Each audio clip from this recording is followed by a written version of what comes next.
Hi, my name's Rafaro. You remember my name, it's not Grace, by the way. Yeah, it's Davina. You're dumb.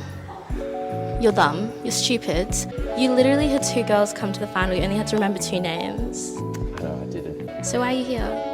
Why am I here? Yeah, if you're not going to remember girls' names, why are you here? Well, I'll remember it now. Well, that's an awkward way to start a first date. Can we get like a do-over on this one? What's her dating history like if she thinks a good opener is to argue? And it's not just that he had to hear the names of 13 different women to play this game, but also her name is nearly impossible to remember. Let's have her say it again. My name's Rafaro, don't forget it. I'm not going to say it twice. Right, yeah. I won't forget it. Yeah, okay. Ruferda? What?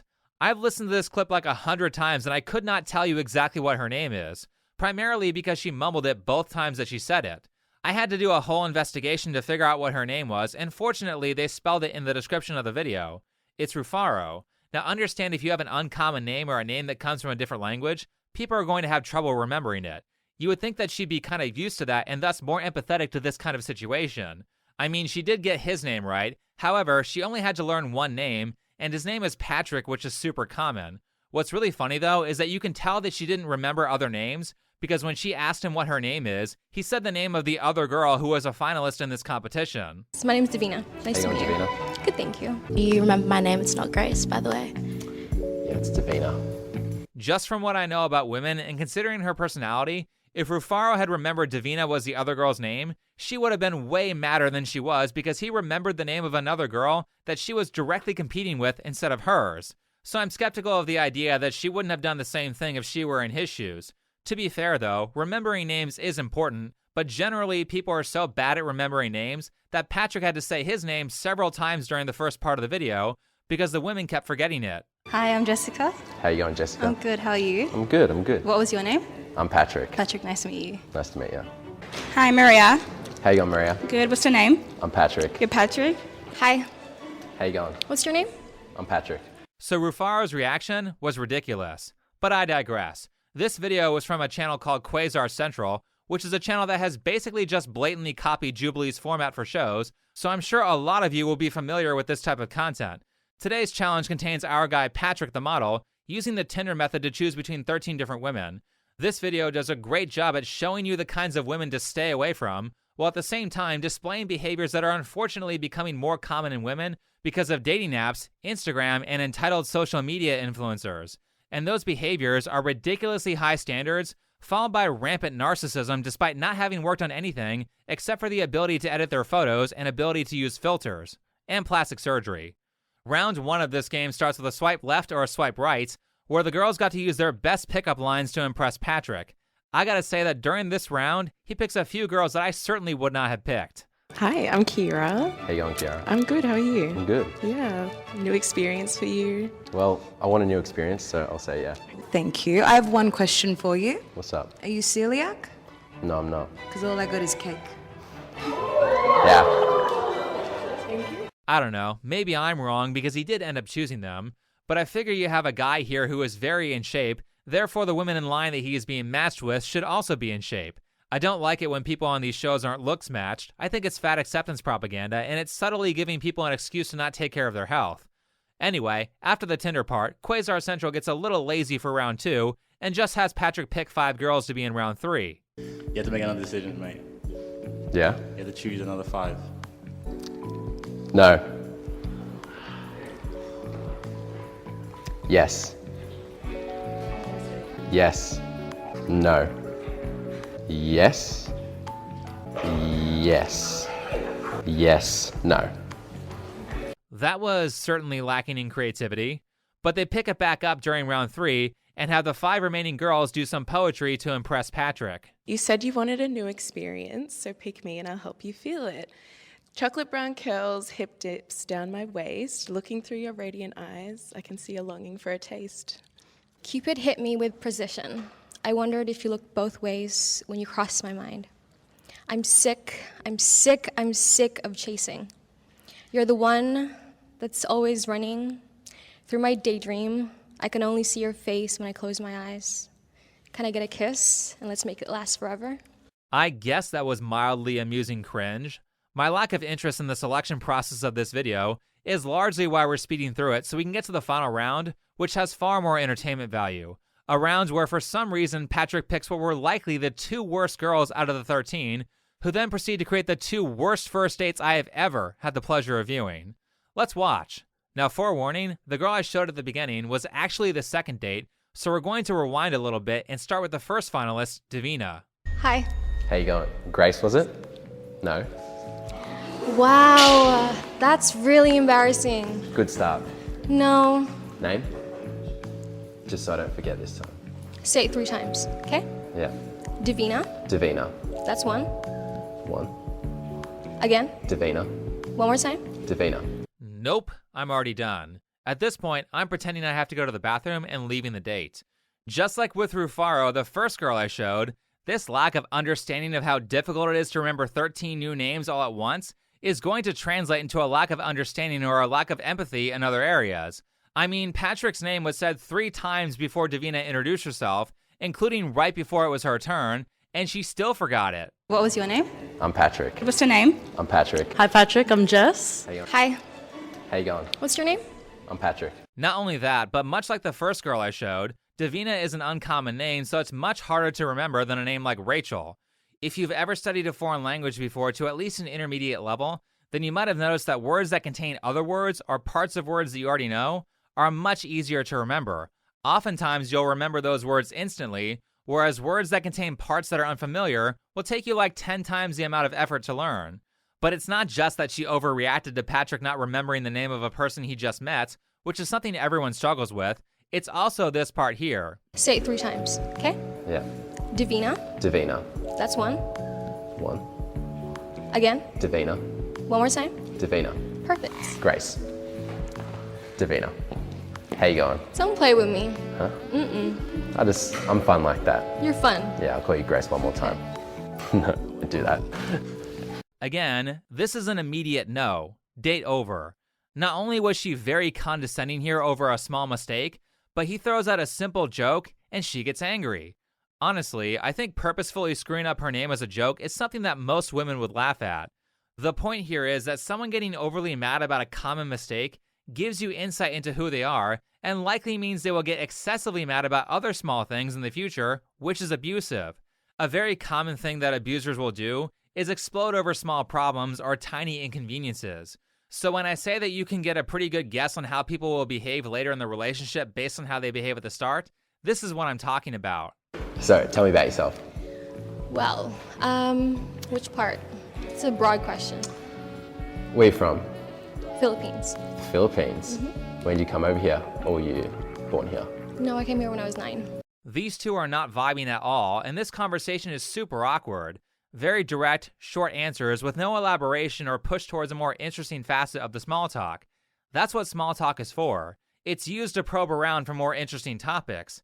Also, typically if you're on a date or just having a good conversation, there's a lot more energy in the room. For example, Patrick purposefully says her name wrong, they both laugh.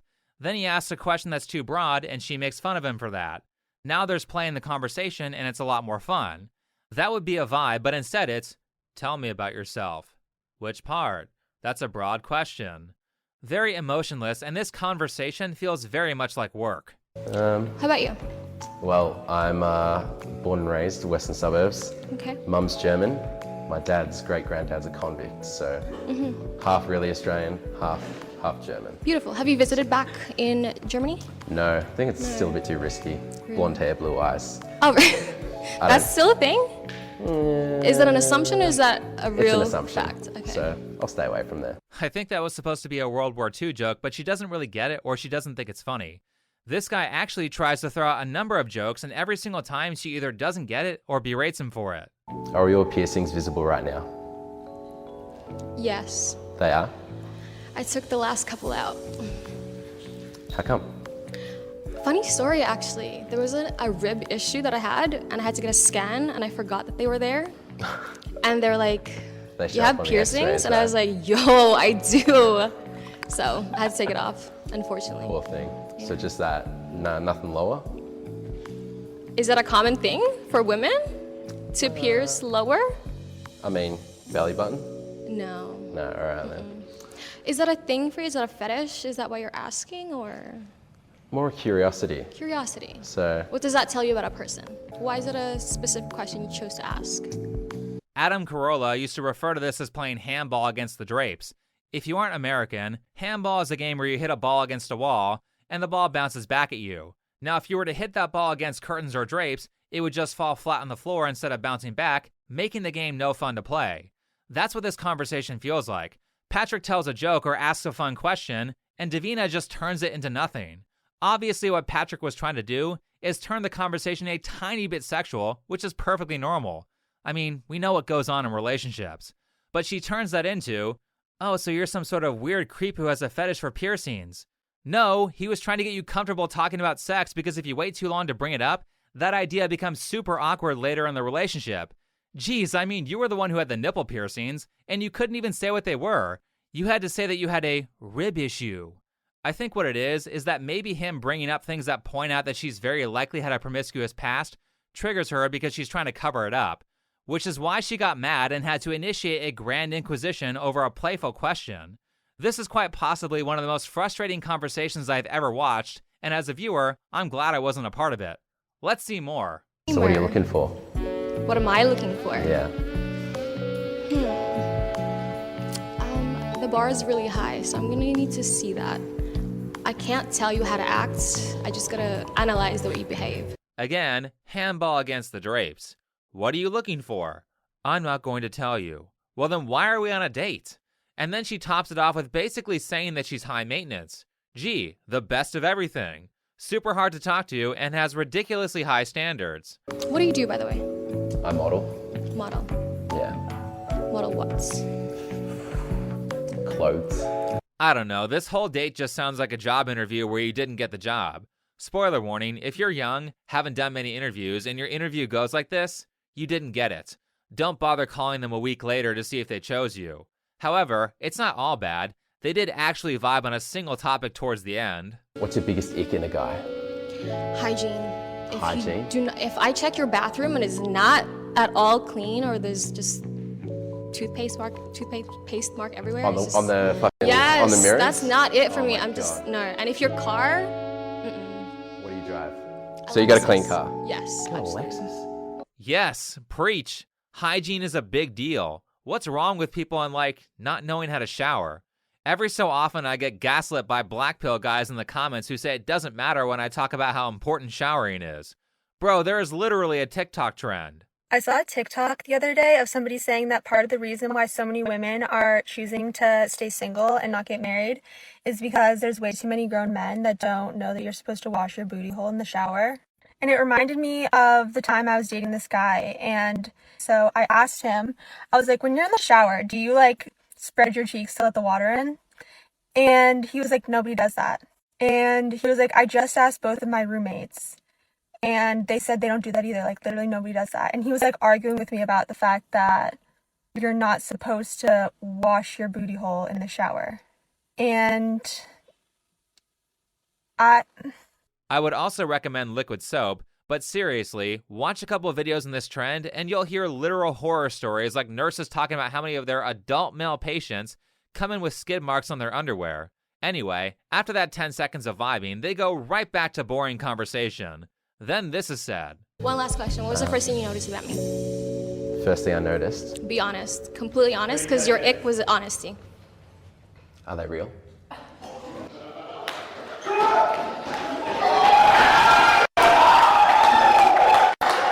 Is that important? Is that important? It's a little unclear what he said here, but he asked if she had fake boobs or not.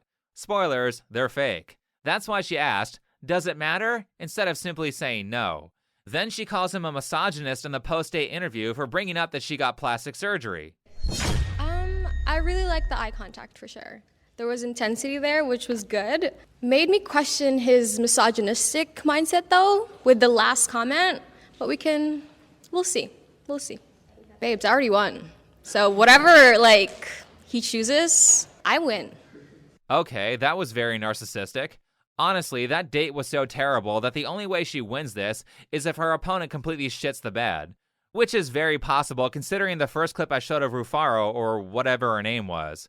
Not to say that all the girls were bad, but I do think he picked the two worst possible girls, and I think maybe someone like this would have been a better pick for the final round. Hi, I'm Tamara. How you going, Tamara? I'm good, how are you? I'm good. I did not come prepared, but I'm such a good dancer, and I'm so good at yoga, and I'm also good at cooking. Yoga. Yeah? Yes, please. Tamara, I think, is the only girl out of the 13 contestants who sold herself from the perspective of something that guys want by saying, I cook, I do lots of cardio, and I'm flexible. Sell me that pen. Watch. Go on. Let me sell this pen. That's my boy right there. This pen. I'll sell anything. Why don't you do me a favor? Why don't you name down that napkin for me? I don't have a pen. Exactly. Supply and demand, my friend. You know what I'm saying? He's creating urgency. They getting to want to buy the stuff. Convince them it's something that they need. Here's a pro tip for all sales. People will not buy your product if it does not address a want or a need. Most of the girls had no idea how to sell themselves and instead resorted to bad pickup lines or worse, insulting the guy they're trying to get. Hi, I'm Malika. How are you today? Good. So, trying to make chocolate vanilla swirl. No. How you going, Ash? Great, a little bit hungover. Do you want to come to a rave with me later? Bit hungover? Yeah. Am I not worthy of you just being... Why would I try for a guy I don't even know if I'm into? Okay, no. Also, look at Tamara's face here. This is the face of someone who is interested in you. You can even see that in her reaction to getting picked for the third round. Yes. That reaction was a very stark contrast to the constant scowl that both Davina and Rufaro have. My guess is that she didn't get picked because she looked like she wanted a relationship, whereas Patrick was just looking for a hookup and therefore she would be seen as clingy. So he picks the two softcore porn stars, Instagram models. Did I have to mention that though? As soon as I saw Davina and Rufaro's ats listed in the description, I knew where this was going. Of course, this is YouTube and I'll get in trouble for showing the evidence, but you can do your own research. It's exactly what you would expect to see from a girl who hides what she does by calling herself a social media influencer, or one who says she's a content creator instead of saying that she has an OnlyFans account. As for Tamara, the girl who probably wanted a relationship and didn't get picked, her TikTok at was actually right on brand with zero promiscuous behavior. All she had on her social media were lip-syncing videos. What a shock. It's almost like you can tell who's wholesome and who's not based on how they act in public. And I don't see how Patrick's comment about Davina's plastic surgery was so misogynistic when she's out there taking pictures of her fake boobs and posting it all over the internet. Anyway, let's continue this train wreck by moving on to Rufaro's date. Just a little recap, Patrick gets her name wrong, then she calls him stupid, and she will not let that go for a full 2 minutes of the video, so who knows how much they cut out. And then she proceeds to say this. Have you ever been with a black woman before? I have. You have? I have. Why is that a red flag? How do you win when as a black girl, a red flag for her is that you like black girls? Okay, I'll bite. Let's hear her explanation. It's kind of giving jungle fever. Because the last two people, you got a Filipino queen and now you got a Zimbabwean goddess. What are you gonna do with both that? Do you feel me? Great, so you have the choice between a girl who thinks you're a misogynist and a girl who thinks you're a racist. Also, if I hear any chick unironically describing herself as a queen or a goddess, I'm done. Other people can say that about you, but saying that about yourself makes you sound like a narcissist. I like your smile. Wow, so you think I'm ugly? I can't win this. Okay, maybe Davina is justified in saying that she's going to win, because this girl is actively trying to lose. I will say that they do seem to be vibing slightly more, despite Rufaro's horrible attitude. At least there's some energy here, but maybe that's just because she seems to be laughing at her own bad jokes a lot. So you model? I do. I model as well. Is that your passion? Or do you want to do that forever? Not yet. Right, Not so yet. then I mean, what- I'll do it right now, but... Yeah, so then what is like your grind? Like what's your passion? Because why would I be with a man who doesn't have like a focus? What do you actually want to do? I mean, I can have all the fun that I want, but Yeah. I want to get into politics. In politics? Yeah. Okay, I love politics. Where do you lean? Left, right? Where do I lean? Yeah. Yeah, left. Left? Left? The correct answer. Yes, and much like politics, this dating show consists of looking at two terrible options and trying to decide which girl is less bad. After she says that Patrick has no life goals, and after he says his life goal is to be a criminal justice lawyer, she decides to give him some life advice, and then says this. Take this as motivation. Yeah, I think I might. Because you're not going to find a fine girl if you don't have a hustle. That's a good point. Yeah, exactly. Okay, now you have to ask me. Where am I gonna be? Where am I gonna be in 5 years? Where are you going to be then? I'm going to be famous. You're going to be famous? And rich. Doing what? Retiring early, everything, singing. But you have to be doing something acting, movies, all of that. All of that? Yeah. Do some acting. So what movies have you been doing? I haven't been in movies yet. I do music videos right now. I haven't been cast in a movie, but just you wait. I'll be next to Zendaya. You had the audacity to give him advice when your life plan is, I'm going to be famous, I'm going to be like Zendaya. First of all, Zendaya started way younger than you. Second, she says, I'm going to be famous, I'm going to be rich, and I'm going to retire early, in the tone of, these are things I want because I want an easy life. Real talk, no one who has those things through their own effort gets it without working their ass off. Last, she chooses 2 different disciplines that require extremely high levels of talent to be successful enough to get rich in. I can't show it because I don't want a copyright claim, but she sings a Beyonce song earlier in the video, and her singing voice is incredibly generic. She will not be successful if she sounds just like everyone else.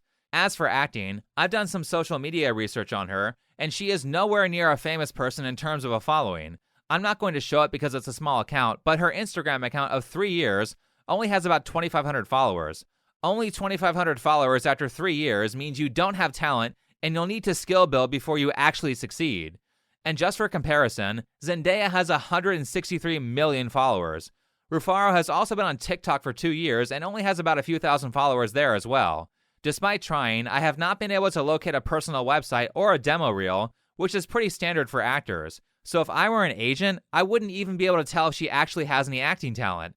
She literally has no reason to believe that she's going to be famous. I mean, you can certainly have goals, but if there's no plan of action to get what you want and no evidence that you have talent for this, you're just going to end up as a loser. Either work 12 hours a day on your craft until you succeed, or change your goals. Actually, make that 14 hours a day if you want the kind of fame that Zendaya has. People who have that kind of success tend to be workaholics. Anyway, that's pretty much the end of the date. Here's her post-date interview, which was really, something to be seen. I think the date was okay, like, between you and me on the DL, the conversation was dead. I felt like I was carrying it, and I felt like he didn't have any game, and he wasn't putting me in my place enough. Like, I need a man who's gonna tell me, like, when I need to settle down, and I was being a bit outrageous, and I was trying to make him say something like, bitch, stop, like, relax, because I'm trying to have that kind of relationship with my mans, but he just let me keep running my mouth, and I got kind of bored, so then I just kept saying out-of-pocket shit. But other than that, it was really good. That was a really good date to you? What kind of guys do you go out with? She's like trying to get a rise out of him, but she was being so aggressive during that date that you would have to become abusive to put her in her place. Now, there is a proper way to do what she was trying to do, and that can be seen here in this interview with Alex from HRH Collection on The Hot Seat. How would you describe yourself to a first-time viewer?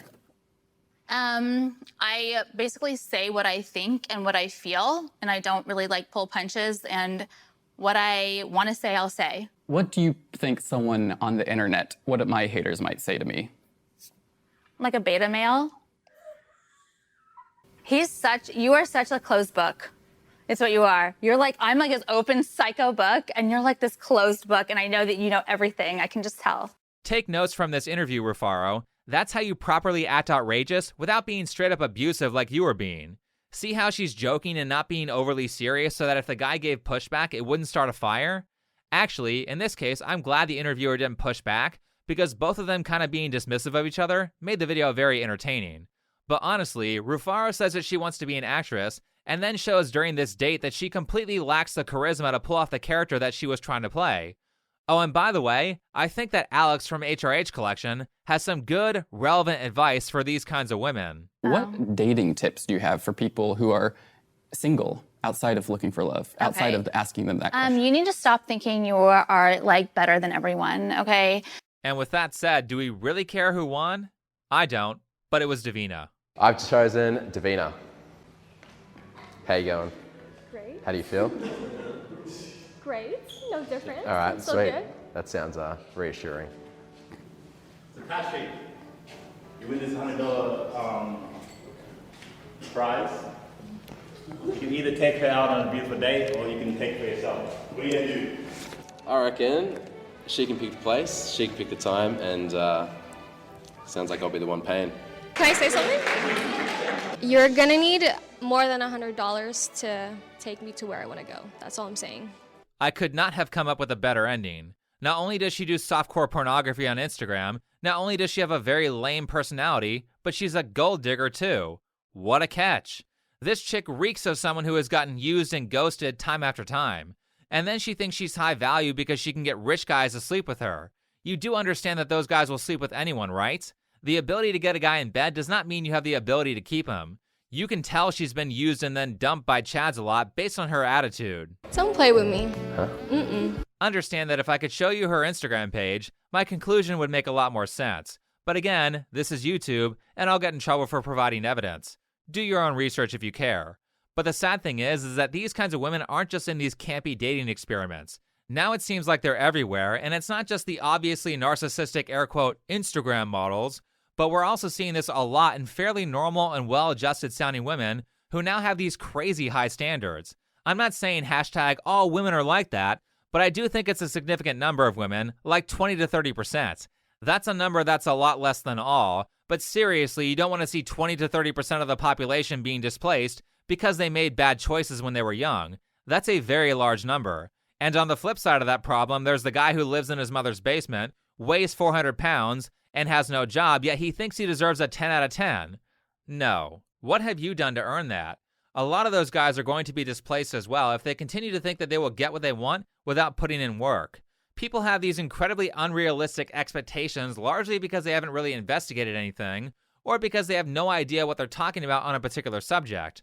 For example, this girl here from a Courtney Ryan video, where she asked women about income and what kind of lifestyle they want in the future. Thinking about a house, how many bedrooms, how many square feet, what are we thinking? I mean, I don't need anything, crazy spacious, but I definitely do want a big enough home where everybody can have their own, individual selves and space to feel comfortable. So just depending on lifestyle and family, at least 3 to 4 bedrooms for sure, 2 full baths because God forbid there's more than one girl in the house. That'll be drama.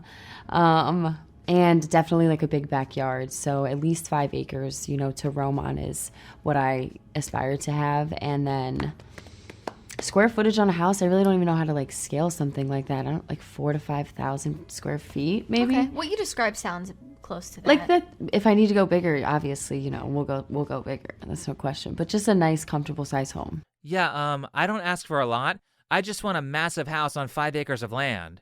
Does she know how much an acre of land is? And 4,000 to 5,000 square feet isn't modest either.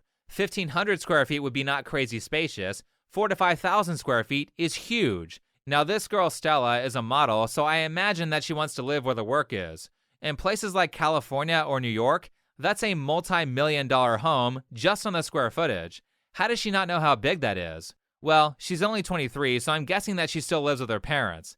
That or she's a model, so maybe she's had a lot of rich guys take care of the rent for her. Okay, and what about a car? I know you like cars. Yeah, if it could be anything, if it's my dream, it'd probably be a Pagani BC, which is like a hypercar, but I don't even know what that is. Oh my gosh, they're so sexy. So that would be How much is that car? I don't even know. Probably at least like 1.5 mil for sure. Oh my at God. least. I don't okay, even so know. what about not the dream car, but Something more realistic that yeah, I would get.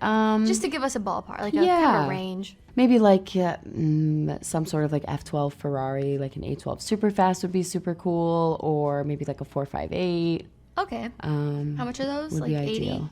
No, those are probably depending like 300,000 to 525K, just All depending right. on what you go with. And She wants a $1.5 million car? That's worth way more than most people's houses. However, she says she'll settle for a car that's 300 to 500K, which is still worth more than a lot of people's houses if they don't live in California. Do you have any idea what the monthly payment on that kind of car is? It must be somewhere between 5 and 10 grand. That's not including insurance, and that's not including maintenance or little ways you get nickeled and dimed with a car like that, like having to fill it with premium gas. Where I live, premium is like 25% more than regular. Can we safely say that this car is like $10,000 a month? Wait, let me show you one clip just to make a note before I continue. If I'm painting a picture, if it's my ideal life, I would love to just be a stay-at-home wife with some hobbies and, raising a family, because that's just the way I grew up. I had a stay-at-home mom, and it was just a really good environment to have. She wants to not work, so just to be able to afford to go into debt to buy that car, her husband has to make $120,000 a year. Now, to be clear, I have no problem with women staying home. I think it's great that she wants to be with her kids. I'm just making a point of this to talk about finances, so with that in mind, let's see what her ideal salary is. But I mean, just to have like a really decent lifestyle and be supported well, like 150 maybe to 250,000 a year would be comfortable for sure. The more the merrier, but that'd be comfortable. Are you kidding? I mean, that's a lot of money, but it's not nearly what it costs to afford what you want. Also, anyone who would purchase a car that is worth between 2 to 3 times their yearly salary is an idiot. Just like the Zimbabwe queen Rufaro has no idea of any of the work that goes into being someone as famous as Zendaya, this girl Stella has no idea of the kind of discipline and financial knowledge that goes into someone being able to afford a $500,000 car or a multi-million-dollar home. Like, you're talking about a guy who is close to at least an 8-figure salary if he's going to burn that kind of money on a car and not be financially stupid. But it's not just Stella who said this kind of stuff in Courtney Ryan's interview. Basically, all the girls she interviewed had very unrealistic expectations. Here's another one. I don't care about the square footage of the house. I just want it to have enough space for me and however many kids we have. I would want 3-bedroom, yeah. Maybe like an office added, but I don't care about any luxury finishes or whatever. I would want it to be nice. I don't really care about like a swimming pool or anything crazy like that. It doesn't matter if we're super wealthy. I still would want to like be within our means, Okay. like within our needs. Okay, what about a car? Do you care about the car? I do kind of care about cars. I do like luxury cars. I think they're nice and I think they're sexy. But again, I would never go above, I would never want to be struggling because we're paying a crazy car payment. It's only if we had enough money that we could afford a luxury car. And even then, like, I wouldn't want like a Lamborghini. I like BMW and Mercedes just because they look nice. Okay, it doesn't matter if she's super wealthy, but she does want a mid-tier luxury car like a BMW or a Mercedes. Let's be generous and say that she wants a $70,000 to $80,000 car. Far more realistic than the first girl. Also, she wants to stay home. I don't want any of my income to be needed in the family. I want the man to be 100% the supporter, but that doesn't mean that I'm not going to work and I'm not going to have my own business or whatever. But you would want the family to be able to live solely off of your husband's income. Yes, 100% solely off of my husband. I don't want me to have to use my income at all, but that's not because I'm not going to be working or I'm not going to have my own stuff going on. It's just because I want the freedom to be able to take care of my kids for the first 7 years of their life. I want to be a stay-at-home mom and be with them basically 24/7. Well, that's still talking about the top 20% of men who can afford what you want and provide enough for you to stay home, but at least this one was more reasonable. Though if you adjust for the age group that she wanted, which was 28 to 36, it's probably way fewer men than that. Again, keep in mind, I think it's great that she wants to stay home and raise her kids. Where I think it gets ridiculous is when she talks about how much money she needs to accomplish this modest lifestyle. $500,000? Is that bad? I know that 1% of men make $500,000, or less than 1% of men or something. What? You need a guy who is near the top 1% of all earners to have a modest home? Again, if you adjust for someone in her age group and not someone who is 100 years old, it's probably closer to 1/5%. But you don't need that kind of income to afford the lifestyle that she wants. I don't think these girls have any idea how ridiculous the stuff they are saying is. If I'm making enough money that I can sustain the family and still be a housewife, I guess, I'm making enough passive income or enough, I can take time off enough with my job, then I'm okay with my husband not making as much, but But only if you were, say, at making 500K yourself. Yeah. If I was making 500K, then I can make that exception, but I don't think that I could marry somebody that makes less than me. How in the hell are you supposed to get a passive income that puts you at 500K a year if you're taking a bunch of time off of work? People who have that kind of money or have that kind of supplementary income either work their asses off or they were born insanely rich. I can't believe she said that with a straight face, like $500,000 a year isn't that much money and it's not that hard to obtain. Currently, she's a 24-year-old real estate agent. I know some people in real estate, and I have to say, you better be one of the top salespeople if you're going to pull in that kind of income. And as I said, those people don't really take time off. Really, if you're coming from the standpoint of, I want $1 million, you should start at, I want $1 million, but I can survive at 60K if I need to. I want a massive income, but I don't need a massive income. If you don't think like that, you'll do a ton of stupid stuff with money and not learn the kinds of life lessons required to maintain wealth. But wait, we aren't done.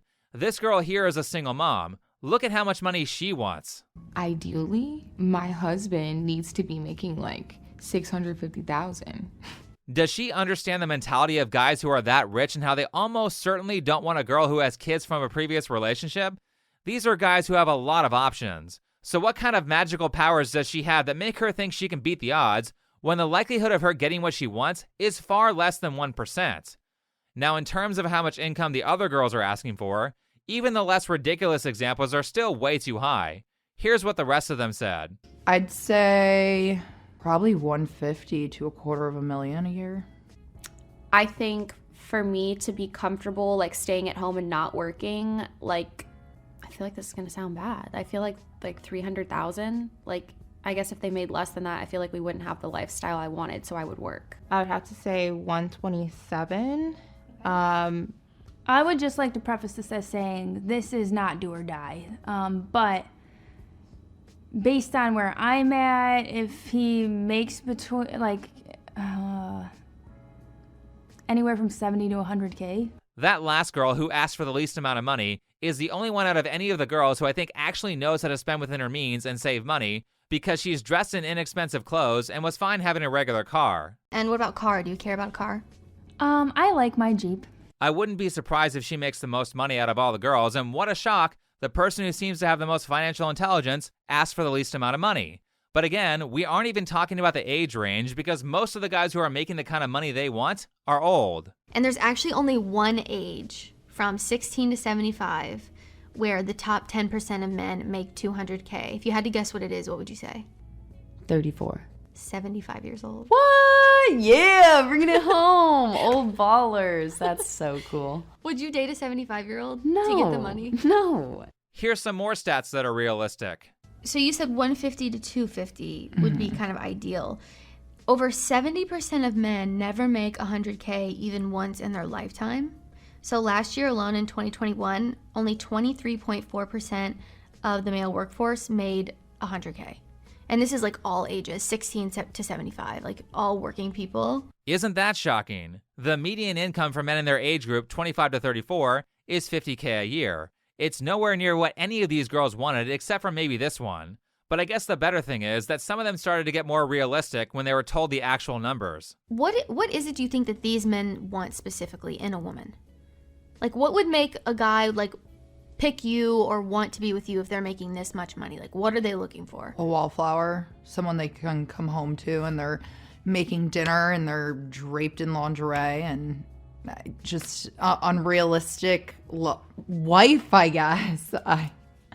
Someone who takes the kids to school every day, someone who doesn't complain, and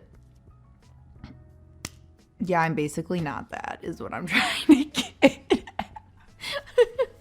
So, folks, I'm screwed for that matter. At least she's honest. It would be great if she mixes that in with realistic expectations now that she knows the actual stats, and then starts building skills in that direction to suit that lifestyle. But also, one of them said that her strategy was a plan that a lot of women are trying out. Would you be willing to make any changes or compromises to the things that you want based off of hearing the statistics, like the house, how many kids, cars, vacations, living in your nice neighborhood? Like what compromises would you make? I just think at this stage in my life, because I'm 24, and I've dated a few guys, and that's still a goal of mine. Maybe if I was like 30 and, my fertility clock was ticking and I needed to make some compromises to kind of like settle down with somebody, then I would probably be able to do that. But as of right now, that is still a goal of mine, and I think that it's achievable. Because I think that you can live that life with $300,000. Probably not $100,000, but $300,000 probably. Oh, great. So you'll chase Chad until you're 30, and then when you're all used up and have wasted a number of your good childbearing years, you'll settle for a regular guy. Isn't that what everyone wants to be? The person who was settled for? By the way, starting to look for an average guy at 30 means it could be as long as 35 to 40 before she actually is in a stable relationship and in a place to have kids. By then, we have to deal with issues of infertility, all for a small chance to be one of the lucky few who actually bags a rich one. Do you see why this is a problem and why it's a problem for a large group of people, like say 20% of women burning their fertility to get a 1% guy? No matter who wins, 19% still lose, and that is catastrophic for society at large when it comes to stable homes. Also, outside of the typical manosphere rage bait this provides, the reality is that if you try the Chad method out, what's likely going to happen is that you're going to end up so useless and undisciplined that you could not survive at a lower income. Surviving at $50K a year requires skill. You can't just go out to eat every night because you can't cook. You have to do your own laundry. You have to know how to clean and maintain the stuff that you own so it lasts a long time. You have to know how to at least fix minor things by yourself. All skills that you aren't learning because you're too busy focusing on how easy of a life you'll have when you bag a rich one. You cannot have this mindset if you want to survive. I saw this video the other day where it was saying, like, if your wife can spend more than you make, like, you need to make more money. So no, if your ideal husband makes $150,000 a year and you keep running out of money, then you don't have an income problem, you have a discipline problem. Stop spending outside your means. And by the way, you can spend money like an idiot at every level of income. Just because you make $1 million a year doesn't mean you can't be $5 million in debt. What was a shock to me is that the majority of these girls didn't really seem to have the idea that they could get with a guy who in the future could make something that they would be happy with. Especially that girl Erica, who said she was going to chase Chad until she's 30. Everything felt very instant gratification. My guess, though, is that the vast majority, if not nearly all these cases where a woman gets a rich man, consists of her being born into a wealthy community, or it consists of her working her ass off to get a rich guy like Anna Bay. I know I called her a gold digger a long time ago, but Anna also did spend a lot of time learning fashion and etiquette to get the kind of relationship that she has. So in that sense, she earned it. Or you start the relationship out poor and come into wealth later in life. What I don't like seeing, though, is this consistent pattern of women wanting a build-a-bear husband who has all the perfect traits. How about you just find someone who is mostly like you and is willing to put in hard work to resolve issues that come up in the relationship? That's what's actually fulfilling, not a $500,000 Ferrari. You'd be shocked to see just how many people make insane amounts of money and are incredibly unhappy. And it's not just some small number like 5%. I think it's more than half. I also think that social media is largely responsible for this growing narcissism of what seems like every other girl saying that she needs a top 1% guy. What do you think makes women feel like they want that? Like, what is causing women to want the 1%ers? I think a lot of it is like social media hype. And if you want to avoid this stuff, the answer is to stop looking on dating apps or Instagram for a relationship partner. Go outside. If you don't have the social skills to actually meet someone in person before you ask them out, then it is unlikely that you'll have the social skills to make a relationship work. Also, stop looking up to Instagram models and stop looking up to guys who constantly have to show you how many cars they have or talk about how rich they are.